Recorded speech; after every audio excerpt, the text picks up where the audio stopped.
अध्यक्ष महोदय, मैं प्रस्ताव करता हूं कि श्री नरेंद्र नारायण यादव 100 विधानसभा के उपाध्यक्ष चुने जाएं। श्री विजय कुमार चौधरी माननीय मंत्री जी से आग्रह। अध्यक्ष महोदय, मैं इस प्रस्ताव का अनुमोदन करता हूं।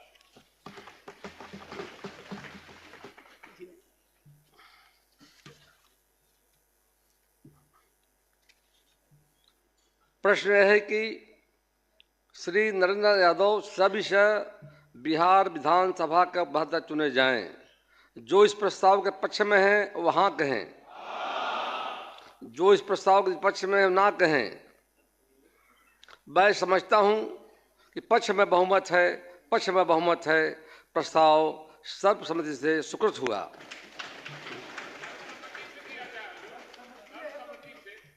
हमने बोला है, हमने बताया जी। मैंने कहा प्रस्ताव सर्वसम्मति स्वीकृत हुआ। श्री नरेंद्र यादव जी सविषय सर्वसम्मति से बिहार विधानसभा के उपाध्यक्ष निर्वाचित हुए। मैं अपनी ओर से और पूरे सदन की ओर से माननीय श्री नरेंद्र बाबू को बधाई देता हूं। माननीय सदस्यगण, अब माननीय राज्यपाल के अभिभाषण के धन्यवाद प्रस्ताव पर वाद विवाद प्रारंभ होगा। माननीय सदस्य श्री राणा रणधीर जी ने राज्यपाल के अभिभाषण पर धन्यवाद प्रस्ताव पेश करने की अपेक्षा की सूचना दी है तथा माननीय सदस्य श्री रामविलास कामत जी द्वारा इसका अनुमोदन का अनुरोध किया गया है। वाद विवाद एवं सरकार के उत्तर के लिए 2 घंटे का समय उपलब्ध है। विभिन्न दलों को उनकी सदस्य संख्या के आधार पर समय का आवंटन निम्न प्रकार किया जाता है। इसी समय में सरकार को उत्तर के लिए भी समय दिया जाएगा। Bharatiya Janata party 44 minute, Janata Dal you 42 minute,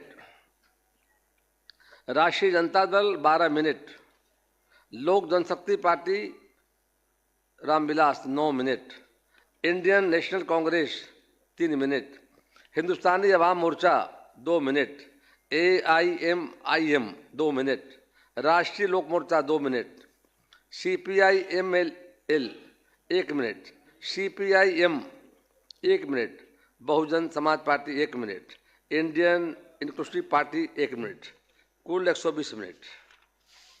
माननीय सदस्य श्री राणा रणधीर जी माननीय राज्यपाल के अभिभाषण पर अपना धन्यवाद प्रस्ताव प्रस्तुत करें। अध्यक्ष महोदय, मैं प्रस्ताव करता हूं कि सदस्यगण इस अभिभाषण के लिए राज्यपाल के कृतज्ञ हैं। माननीय सदस्य श्री रामविलास कामत जी। अध्यक्ष महोदय, माननीय राज्यपाल के अभिभाषण पर श्री राणा रणधीर द्वारा प्रस्तुत धन्यवाद प्रस्ताव का मैं अनुमोदन करता हूं। माननीय सदस्यगण, माननीय राज्यपाल महोदय के अभिभाषण पर प्रस्तुत धन्यवाद प्रस्ताव पर माननीय नेता विरोधी दल श्री तेजस्वी प्रसाद यादव एवं श्री अख्तरुल ईमान सभी से संशोधन प्राप्त हुए हैं। माननीय सदस्य श्री राणा रणधीर जी।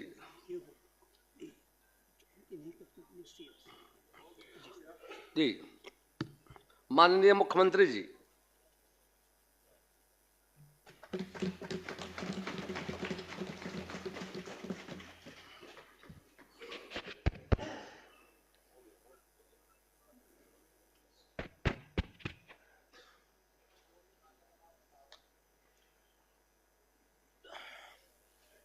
अध्यक्ष महोदय, मैं सबसे पहले नवगठित विधानसभा के पहले सत्र में चुनाव जीतकर आए सभी माननीय सदस्यों का हार्दिक अभिनंदन करता हूं और उन्हें बधाई देता हूं। बिहार विधान मंडल के दोनों सदनों के संयुक्त अधिवेशन में माननीय राज्यपाल महोदय का अभिभाषण हुआ है।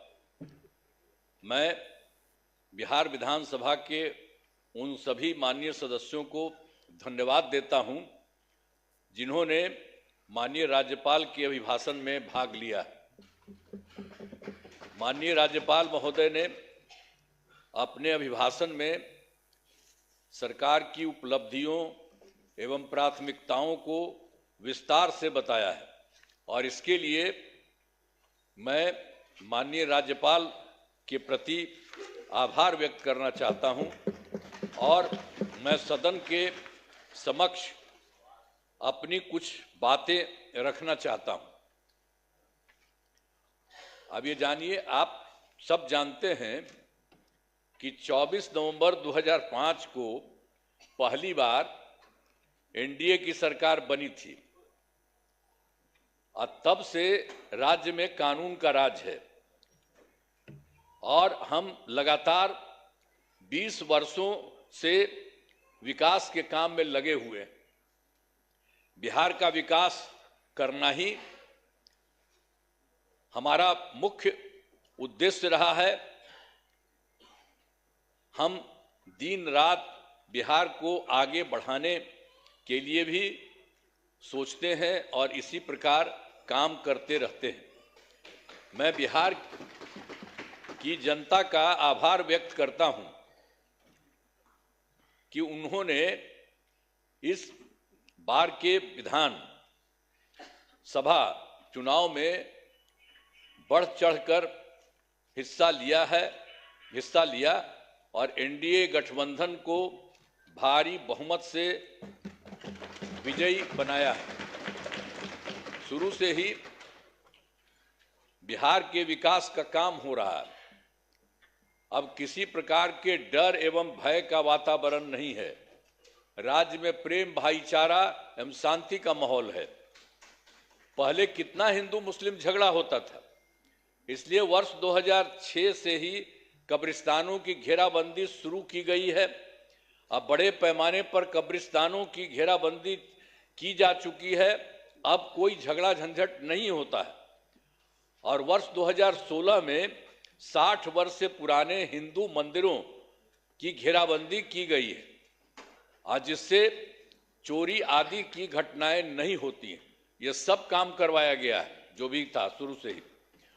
और सर्वप्रथम शिक्षा एवं स्वास्थ्य के क्षेत्र में विशेष ध्यान दिया गया है। हम लोगों ने बड़ी संख्या में नए स्कूल खोले और नियोजित शिक्षकों की बहाली की। लड़के लड़कियों के लिए पोशाक एवं साइकिल योजना चलाई। बिहार लोक सेवा आयोग द्वारा 2,58,000 सरकारी शिक्षकों की बहाली की गई है और वर्ष 2006 में 3,58,000 नियोजित शिक्षक बने थे, जिसमें से बिहार लोक सेवा आयोग द्वारा 28,976 1976 सरकारी शिक्षक बन गए।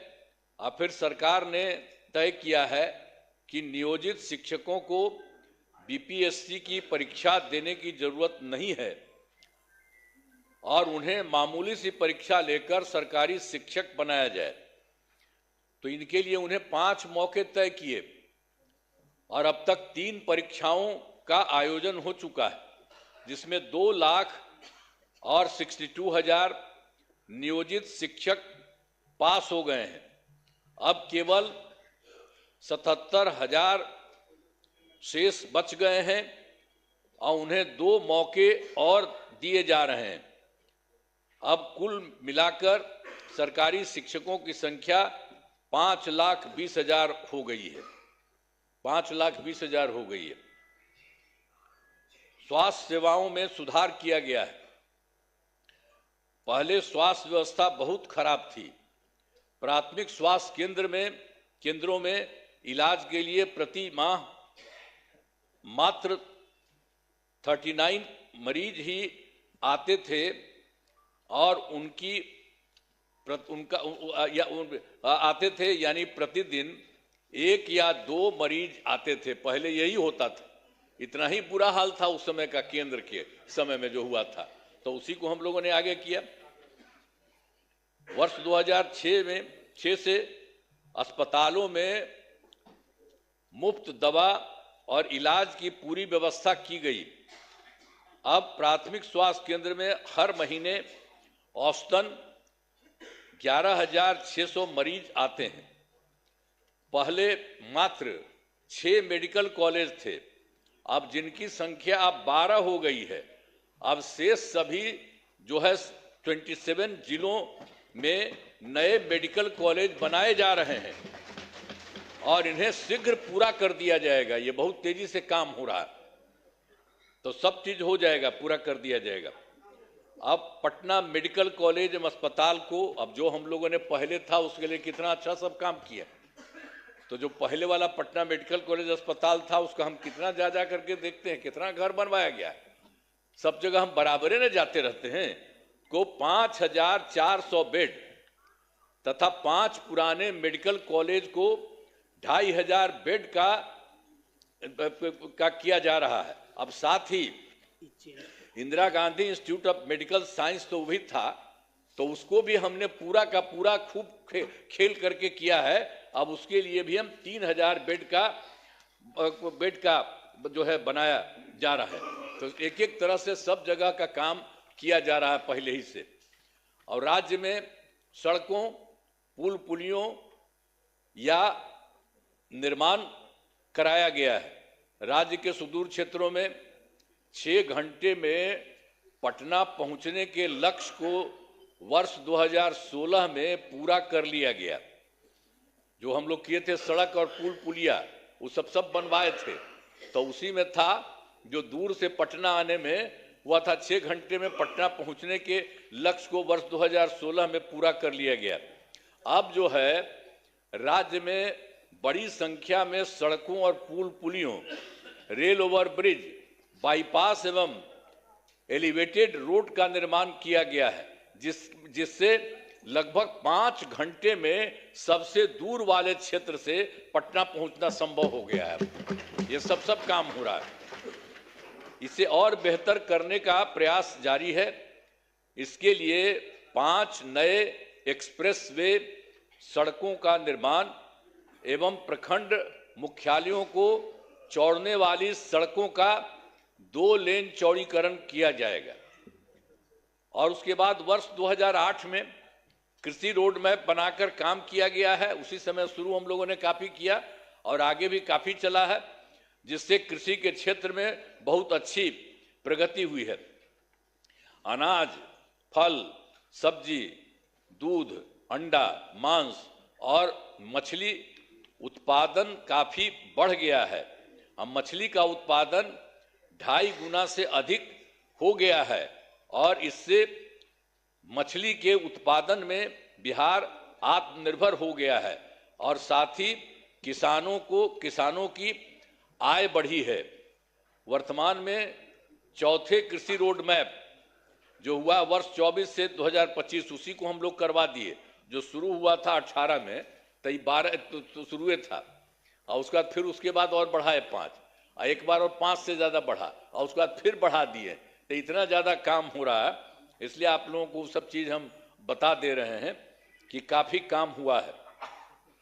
तो हर तरह से सब जगह से हो रहा है पूरे तौर पर। अब जो कुछ भी हो रहा है इसके लिए हम लोग पूरा का पूरा काम हो रहा है। अब वर्तमान में चौथे कृषि रोड मैप वर्ष 2024 से 2019 जो हमने बता दिया उसका किए हैं के तहत योजनाओं पर तेजी से काम हो रहा है। और वर्ष 2015 में 7 निश्चय के तहत आर्थिक हल युवाओं को बल, आरक्षित रोजगार, महिलाओं का अधिकार, तीसरा हर घर तक बिजली और चौथा हर घर नल का जल, पांचवा हर घर शौचालय, छठा टोलों को पक्की सड़कों से जोड़ने तथा सातवां अवसर बढ़े आगे बढ़े का काम किया गया है। और वर्ष 2018 में ही हर घर बिजली पहुंचा दी गई है। सरकार द्वारा शुरू से ही बहुत सस्ती दर पर बिजली दी गई है और अब जो है अब लगभग सभी घरेलू उपभोक्ताओं को बिजली मुफ्त दी जा रही है, अब कुछ नहीं है। और उसी के बाद सरकार की तरफ से उनका जो घर है, उनके इच्छुक लोगों के घरों पर सोलर लगवाए जाएंगे सरकार की तरफ से, उनको बहुत फायदा होगा। ये सब काम किया जा रहा है।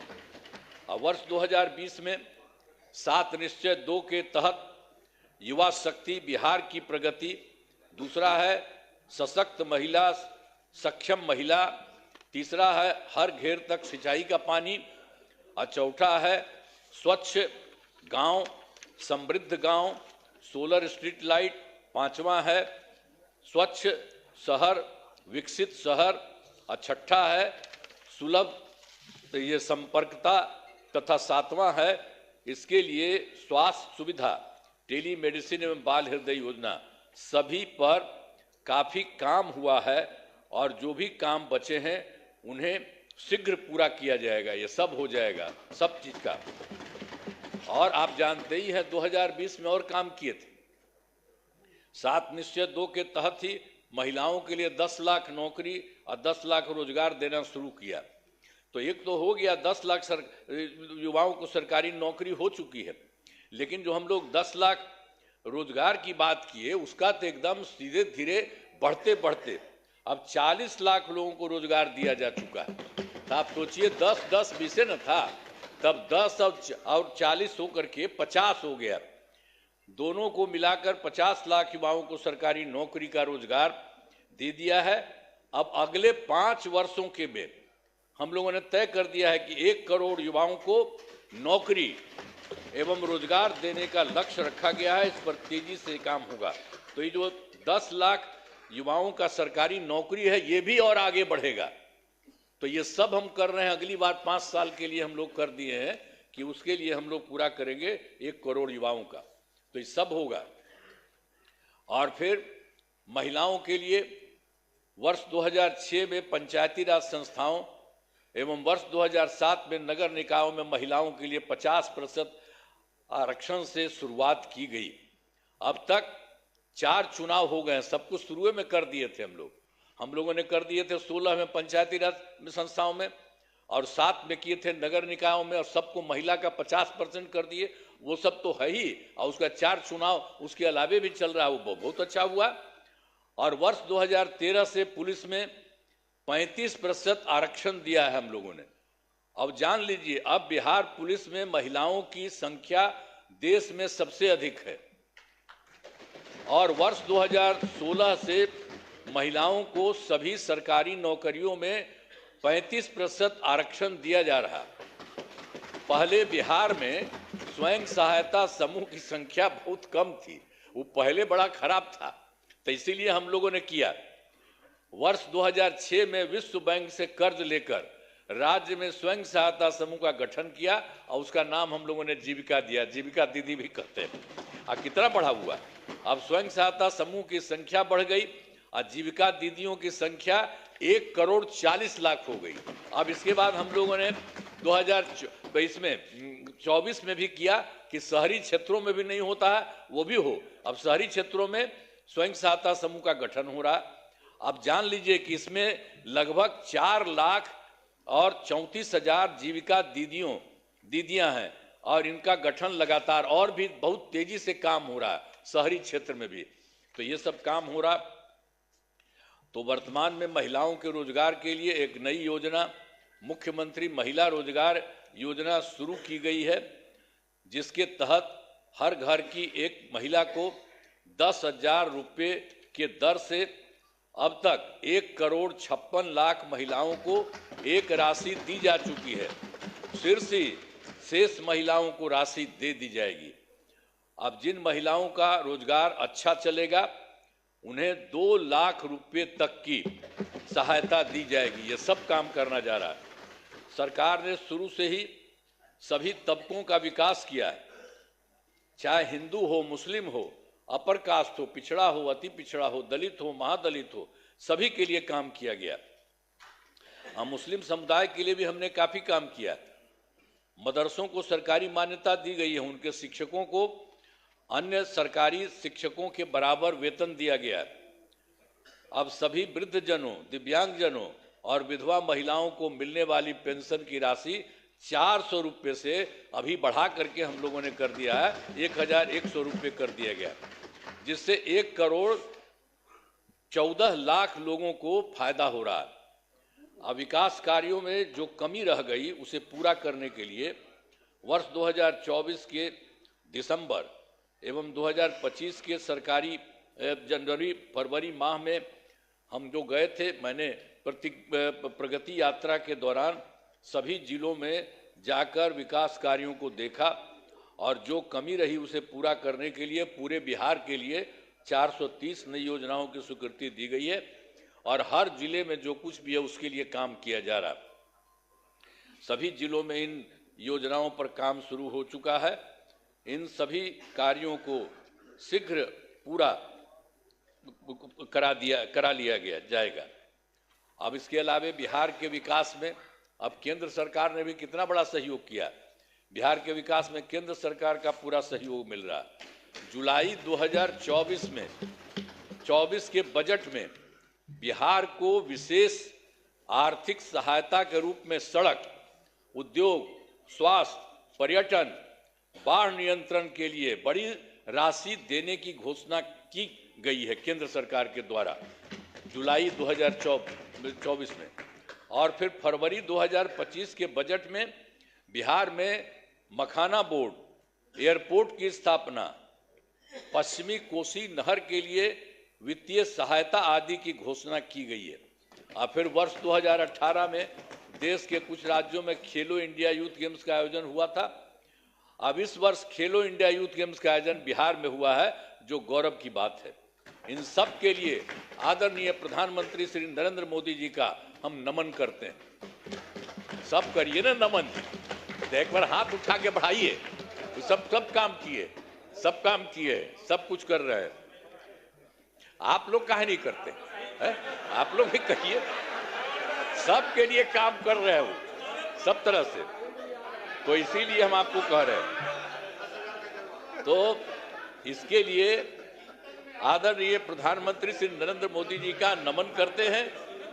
आदरणीय प्रधानमंत्री जी कई बार बिहार आए हैं तथा उनके द्वारा विकास कार्यों का शिलान्यास शुभारंभ किया गया है। बहुत बार हम आते हैं पटना और चारों तरफ देखते हैं और सबके लिए फायदा करते हैं। तो ये सब काम हो रहा है। इन सभी योजनाओं पर अब तेजी से काम हो रहा है। तो मतलब जो बिहार के माध्यम से और केंद्र के माध्यम से इतना हो रहा है कि अब जान लीजिए कि इस बार जो हम लोग आए हैं, अब आप समझ लीजिए कि बहुत आगे बढ़ेगा, बहुत विकसित होगा आगे। इस बात को जान लीजिए। हमने आपके सुना ना भाई, सुना ना, बैठे बैठे पहले था बतवा मेरा सुनबे, बैठे बैठे मत बोलिए, कहला कर रहे हो। सुनो प्लीज बैठे बैठे मत बोलिए। हमने आपको पहले ही बताया है कि हमारी सरकार ने पिछले 20 वर्षों में विकास के अनेक काम किए हैं। इस क्षेत्र में काम हुआ है, चाहे शिक्षा हो, स्वास्थ्य हो, सड़क हो, बिजली हो, कुर्सी हो, महिला सशक्तिकरण के लिए बहुत काम हुआ है। समाज के हर तबके के लिए सरकार ने काम किया है। इस बार बिहार के लोगों ने भारी बहुमत से एनडीए, नेशनल डेमोक्रेटिक अलायंस को जिताया है। अब विकास की गति को और तेज किया जाएगा। केंद्र सरकार का भी पूरा सहयोग मिल रहा है। आने वाले 5 वर्षों में विकास के अनेक काम किए जाएंगे। हर परिवार की आर्थिक स्थिति को मजबूत किया जाएगा। इसी बार के बारे में जान लीजिए। और तेजी से जो है औद्योगिक विकास किया जाएगा। महिलाओं और युवाओं के लिए रोजगार के अवसर बढ़ाए जाएंगे और शिक्षा एवं स्वास्थ्य को और आगे बढ़ाया जाएगा। कृषि रोड मैप के काम को तेजी से किया जाएगा। खेल एवं पर्यटन क्षेत्र का तेजी से विकास किया जाएगा। और 7वां है, गांव के साथ साथ शहरों का भी तेजी से विकास किया जाएगा। अब हमारा राज्य लगातार विकास कर रहा है। इन दिनों काम को और आगे बढ़ाया गया है। अब अगले 5 वर्षों में और ज्यादा काम होगा, जिससे बिहार काफी आगे बढ़ेगा। जो इस बार का काम है, जान लीजिए, बहुत आगे बढ़ेगा। अब बिहार के विकास में केंद्र का भी पूरा सहयोग प्राप्त हो रहा है, जो आपको हम बता दिए। केंद्र सरकार भी पूरा सहयोग प्राप्त हो रहा है, तो बिहार और विकसित होगा और देश की प्रगति में महत्वपूर्ण योगदान होगा। तो मैं अनुरोध करता हूं कि माननीय राज्यपाल महोदय के अभिभाषण के लिए उनके प्रति धन्यवाद का प्रस्ताव सदन सर्वसम्मति से पारित करें। यही हम करें। बहुत चीज उनको जो दिया था वो भी कर दिए हैं, और ये सब आपको बता दिए हैं कि बहुत सारा काम हो रहा है और तेजी से काम हो रहा है। इन्हीं शब्दों के साथ मैं अपनी बात समाप्त करता हूं। बहुत बहुत धन्यवाद। आप लोग काहे नहीं कर रहे हैं? काहे नहीं कर रहे हैं? ये सब लोग कर रहे हैं। अरे भाई, अरे सब के लिए फायदा है। अरे भाई, अब हम तो 2 बार, अब तो थोड़ा थोड़ा आपको रखे हुए थे, तो कितना हम कमा किए थे। आप तो सब मेरा बतवा मान लेते थे। अब बाद में गड़बड़ की है तो हम तो छोड़ दिए, अब कभी नहीं जाएंगे। अब तो हमारा पहले का वही रहेंगे। लेकिन जितना काम किया है तो आप काहे नहीं करेंगे? आपको कौन चीज बना था? तो इतना जो काम हुआ है तो आपको भी याद रखिए। समझ गए ना? तो इन्हीं शब्दों के साथ बाकी सब कर रहे हैं ना, तो हाथ उठा के बताइए। बहुत बहुत बधाई। हाथ दीजिए आप लोग। माननीय नेता विरोधी दल श्री तेजस्वी प्रसाद यादव अपना पक्ष रखें। नेता विरोधी दल सदन में नहीं हैं।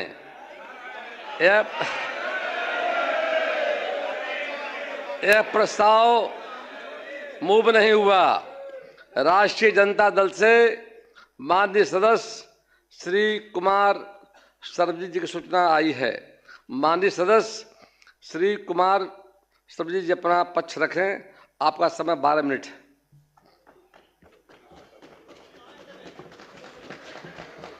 अध्यक्ष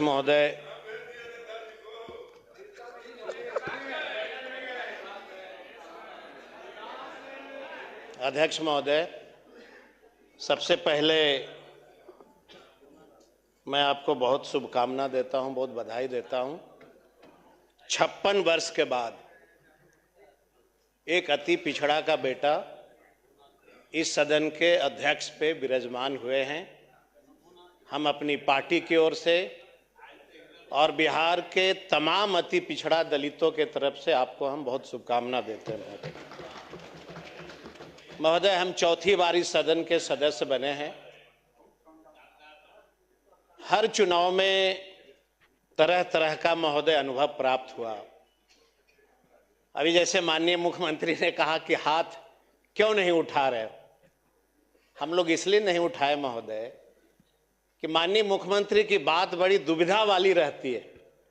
जब हमको उधर बुलाते थे उस समय शिक्षा देते थे कि भाजपा देश का संविधान ही समाप्त कर देगा, और जब इधर आते तो हाथ उठाने कहते हैं। तो इनका बतवा हम कौन वाला माने? कोई तो ऐसा बात रहे जो माने। खैर महोदय, चुनाव में मैं अनुभव आपको बता रहा था। इस चुनाव में एक अलग सा अनुभव महसूस हुआ। चूंकि लोकतंत्र है, लोकतंत्र से ही देश और सारे राज्य चलते हैं।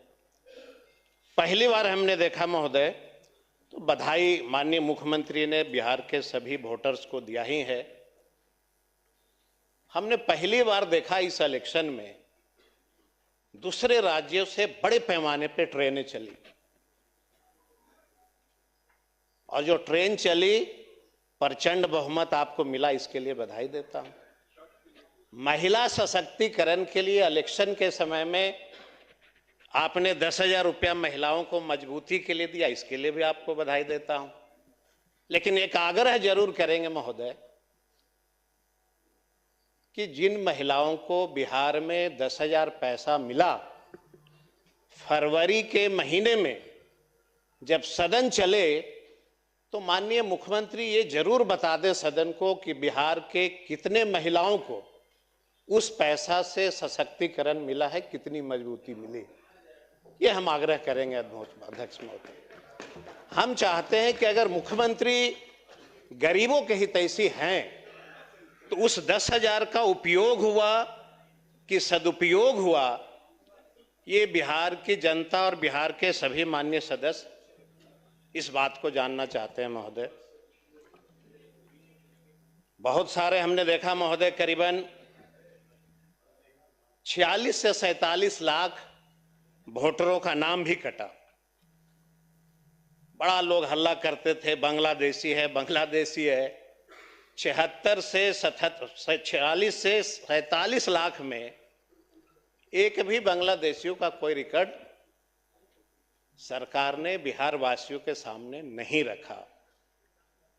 सत्ता आपकी है, हम लोग सबको साथ में चलना है। हर व्यक्ति चाहता है, हर जनप्रतिनिधि चाहता है कि बिहार का विकास हो। अभी एक चीज देख रहा हूं महोदय, अभी तक हम लोगों ने सुना था अध्यक्ष महोदय, जैसे आपके जब पुत्र की प्राप्ति हुई तो आपने बड़ी उमंग से, बड़ी खुशी से आप अपने बेटे का नाम रखा, उसी नाम से लोग पुकारते हैं। हम अभी अखबारों में देखते हैं पत्रकार के साथ ही हमारे सम्राट भाई के पिताजी ने सम्राट नाम रखा, और कितनी खुशी होती होगी कि मेरा बेटा का नाम एक राजा के स्वरूप है, और पद भी मिला। अब पत्रकार के साथ ही कुछ न कुछ इनके साथ गड़बड़ कर रहे हैं, इनका नाम रख दिया बुलडोजर बाबा। हम पहली बार जाने हुजूर कि किसी बेटा का नाम आजकल पत्रकार भी रखने लगे, पहली बार देखा हम। बाद में हमने कई पत्रकारों से पूछा महोदय कि मेरे मित्र कोई बुलडोजर बाबा काहे नाम रख रहे हैं? कहा गरीबों की झोपड़ियां उजड़ रही है इसलिए उनको नाम बुलडोजर बाबा रख दिया। हमने कहा कि भाई अच्छा काम करते हैं, हमारे मित्र का सीआर खराब करना चाहते हैं बेचारे। अभी तुरंत गृह विभाग मिला है, तुरंत डिप्टी सीएम बने हैं, और आपने तुरंत बुलडोजर बाबा नाम रख दिया। हमारा इच्छा है महोदय कि अगर हमारा भाई डिप्टी सीएम बने तो गरीबों का झोपड़ी उजाड़ करके अपना नामांकन नहीं होने दीजिए, हम यही आपसे गुजारिश करें। अब महोदय, माननीय मुख्यमंत्री जी ने भी कहा कि हम अपराध मुक्त बिहार बना दिए। महोदय 2015 से 24 तक 80% अपराध में वृद्धि हुई है, 80% महोदय। और महोदय महोदय महोदय अभी हमने आपको कहा महोदय, अभी हमने आपसे एक वाक्य हमने कहा कि आपको प्रचंड बहुमत मिला, और महोदय हमको मालूम था कि आपको जब प्रचंड बहुमत मिलेगा तो सदन के अंदर एक दलित के बेटा को भी बोलने का अधिकार नहीं मिलेगा, ये हमको पता है पहले से। अब लोगों को गलतफहमी हो गई है महोदय, लोगों को गलतफहमी ये हो गई महोदय, लोकतंत्र में सदन और सड़क, लोकतंत्र में सदन और सड़क महोदय दोनों है। हमारा कर्तव्य है महोदय, कृपया शांति बनाए रखें। महोदय महोदय हमारा आग्रह होगा महोदय, लोकतंत्र में विपक्षी सरकार का अंग होता है। अगर आपको प्रचंड बहुमत प्राप्त हुआ तो यह तय मानिए कि सड़क जो है सूनी पड़ी है, और जब सड़क सूनी हो जाती है महोदय तो सरकार जो होती है वो बेकाबू हो जाता है। लेकिन हम आपको इस सदन के माध्यम से वचन देता हूं बिहार की जनता को कि जब तक हम लोग हैं विपक्ष में, हम बिहार की सड़कों को सूनी नहीं होने देंगे महोदय। हम संघर्ष करेंगे। संघर्ष आप के अपना साथ पक्ष रखें, आपका समय निर्धारित महोदय- है, कृपया टोका टोकी न करें। महोदय एक विधायिका कह रही हैं, हमको याद है महोदय जब हमारी सरकार थी वही महोदया सायरन लगा के चलती थी। आज हम ही को कह रही हैं कि लड़ाई करना चाहते हैं। हम बहुत ज्यादा हम नहीं बोलना चाहते हैं आपको महोदय। माननीय मुख्यमंत्री ने कहा कि हमने अस्पताल बनाया, इसमें कहीं से कोई दो मत नहीं है महोदय। हम माननीय मुख्यमंत्री से आग्रह करना चाहते हैं महोदय, आप भी वहां से लगातार 40 वर्षों से एमएलए हैं महोदय, अभी अध्यक्ष पद पे विराजमान हुए हैं। एक बार गया का अस्पताल जरूर अपने विभाग से मगध मेडिकल कॉलेज को विजिट करा लीजिए। जाने के बाद ऐसा लगता है जैसे हम लोग किसी दलित के मोहल्ले में पहुंच गए। ऐसी स्थिति है महोदय अस्पताल का, ऐसी स्थिति है महोदय कि मैं आपको बता नहीं सकता। और महोदय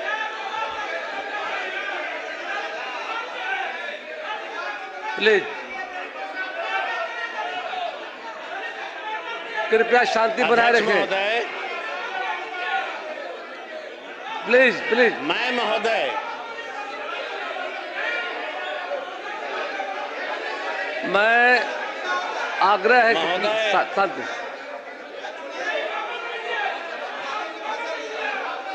महोदय बैठ जाए। अध्यक्ष मैं महोदय माननीय सदस्य कृपया शांति महोदय। बनाए रखें। सरित बाबू, मैं स्वयं लगातार मैं देखता हूं, हाल में मैं अस्पताल में गया था और बहुत अच्छी व्यवस्था बदल गई जाकर के, और काफ़ी अंतर आया है। मैं तो लगभग 50 वर्षों से राजनीति में हूं और 40 साल से मैं मतलब विधायक बनने का मौका मिला जाकर के। पहले क्या स्थिति वास्तव सच्चाई देखना चाहिए जाकर के, आज काफ़ी बदल गया है। मैं स्वयं गया था हाल में और अपने ज्योति मांझी घटना घटाते के साथ हमला हुआ था इन पर, और मैं वहाँ मिलने गया था इनसे लगभग करीब चुनाव के क्रम में जाकर के, और काफ़ी अच्छी व्यवस्था वहाँ पर है। सच्चाई को रखिए और कुछ कमी होगा सरकार देखेगी जाकर के, कृपया बताइए। महोदय मैंने कहा कि माननीय मुख्यमंत्री अपनी ओर से एक कमेटी बना दे और हम लोग भी साथ में चलेंगे।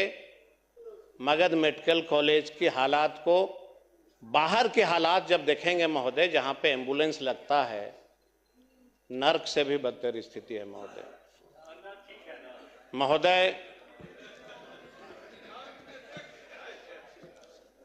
जहां तक दलितों का बस्ती का सवाल है महोदय, महामहिम ने कहा कि नली और गली बनी। चौथी बार मैं सदस्य बन के आया हूं। 3 बार मैं अपने क्षेत्र में कभी भी वोट मांगने महोदय नहीं गया था। पहली बार मुझे वहां पे जाने का मौका मिला और मैंने जो दलितों की बस्तियों की हालात देखा हूं, आज भी मैं दावे के साथ कह सकता हूं महोदय। बैठ जाइए, आप बोलिए, प्लीज बैठ जाइए। रत्नेश बोलिए, बोल रहे हैं। अरे भाई बोल रहे हैं प्रसाद, बोलिए। महोदय, मैं आपके माध्यम से बोलने दीजिए ना, आपके माध्यम से बोल रहे हैं। Please, आपके बैठ माध्यम से मैं कहना चाहूंगा, कुमार सर्वजीत को उसी दलित के कोख से ही पैदा हुआ है, क्या दूसरे जात से पैदा हुआ है? और इन्होंने मेरी अनुमति से प्लीज, मैंने अनुमति दिया है। इन्होंने जो हरकत किया है दलितों के साथ, इसको आने वाले समय माफ नहीं करेगा दलित। बैठ जाइए, आइए बोलिए। महोदय, मैं आपसे आग्रह करता हूं महोदय कि अगर माननीय सदस्य में इतनी हिम्मत है कल ये हमारे साथ गया जिला के 25 ऐसे दलित के गांव में चलिए। प्लीज। हम इनको चुनौती देते हैं महोदय कि ये चले हमारे साथ। आज भी महोदय आप गया जिला में चलेंगे, एक ऐसा कोई मुसहर जाति का गांव नहीं है जहां पर उसको नली और गली प्राप्त हुआ है। एक ऐसा कोई गांव नहीं है महोदय। आपका प्लीज, माननीय सदस्य, आपका समय पूरा होने वाला है, कृपया संक्षिप्त करें। तो महोदय आधा समय तो आप ही ले लिए महोदय। महोदय कृपया शांति बनाए रखें। महोदय, अध्यक्ष महोदय,